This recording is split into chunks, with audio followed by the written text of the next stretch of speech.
Hi, I'm Jeff Gonzalez, president of Trident Concepts, and today I'm here with Brownells Daily Defense to talk to you about appendix carry for concealment. So appendix carry references the region where the firearm is going to be carried, and that's going to be in the appendix position, which is generally in the front part of the body. Now, like anything else, there's a lot of pros and cons. So we'll talk really quickly about some of the pros and some of the cons. The pro for me is access to the firearm from both my strong side and my weak side. So that's really nice. If my strong side happens to be occupied, injured, or just unavailable, I can reach across with my weak side and with practice get pretty good at drawing weak hand only. So I find that to be one of the biggest pros.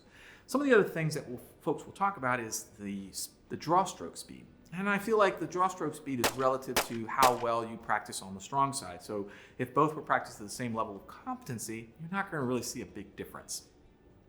The other part is going to be weapon retention. Another pro that people will talk about is the fact that you have improved weapon retention because the firearm is in the front part of your body. Again, if your weapon retention technique is dialed in, then what position that firearm is on your body really isn't that important. The bigger thing is to be mindful of your surroundings and recognize when a potential gun grab or weapon retention situation is approaching. All right, so after that, one of the things that we talk about is one of the other restrictions to appendix carry is the fact that you really can only carry in one condition, which is going to be inside the waistband. So there's really not an on the waistband appendix carry. The other thing that we talk about is one of the nice things about appendix carry is that the size of the firearm can go from a micro compact all the way up to the full size. So for folks that want to carry a full size pistol, this is an actual option that allows you to do it pretty well because it's going to obscure the entire frame of the firearm very well in the front part of your body compared to on the side part of your body, which is typically a little bit thinner. As far as handgun types, my recommendation is that you're looking at a handgun that's either double action, single action, or a handgun that has an external safety device on it. So the double action serves two purposes, both for the draw stroke as well as the reholstering, and obviously the safety lever does the same thing. When it comes to negligent discharges or accidental discharges from an appendix carry position, they're happening in one of two steps in the draw stroke or the reholstering. As I draw the pistol out, sometimes folks are a little premature at putting their finger on the trigger. A safety that does not get disengaged until your sights are on target will help reduce the chance of an accidental discharge. In double action, also will help reduce the fact that as I'm extending the gun to the target, that's when I start to apply pressure to that double action trigger. So both those features will help reduce the risk of an accidental discharge during the draw stroke. When it comes to reholstering, I'm going to do a hard break before I come back into the holster, make sure that I decock. I'll put my thumb on the back of the hammer so that if there's any movement of that hammer, I'll be able to control that trigger a little bit better. And then of course the safety, I'll make sure that I re-engage that safety before I go back in the holster. The other thing we talk about is the holster choice. Make sure that you are choosing a holster that was designed for appendix carry. An inside the waistband holster that is strong side doesn't always suit your purposes or your needs in an appendix carry.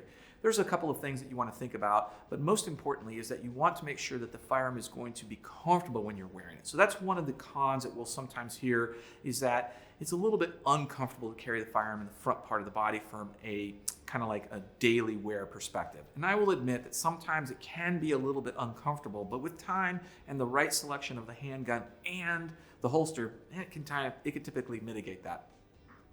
Another one of those cons that we'll see mostly talked about as far as a serious issue or serious concern is if I did have an accidental discharge during the draw stroke, during the reholstering, the projectile has a better chance of getting into my femoral artery or my femoral region.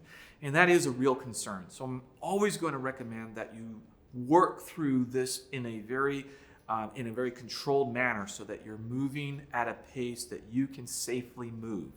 Try not to take the same speed that you've developed your draw stroke from the strong side and apply it to the appendix carry.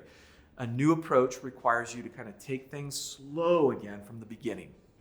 Now, the draw stroke is really not very different.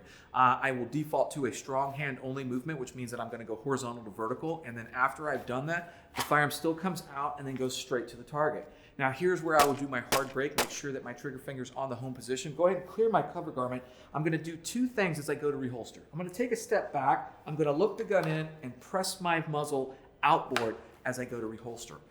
So those two steps are going to greatly reduce the chance of an accidental discharge hitting your body. So as I take that step back, I'm moving my body away from the muzzle. And then as I press the muzzle, or as I press the frame into my body, I'm moving the muzzle away from my gun.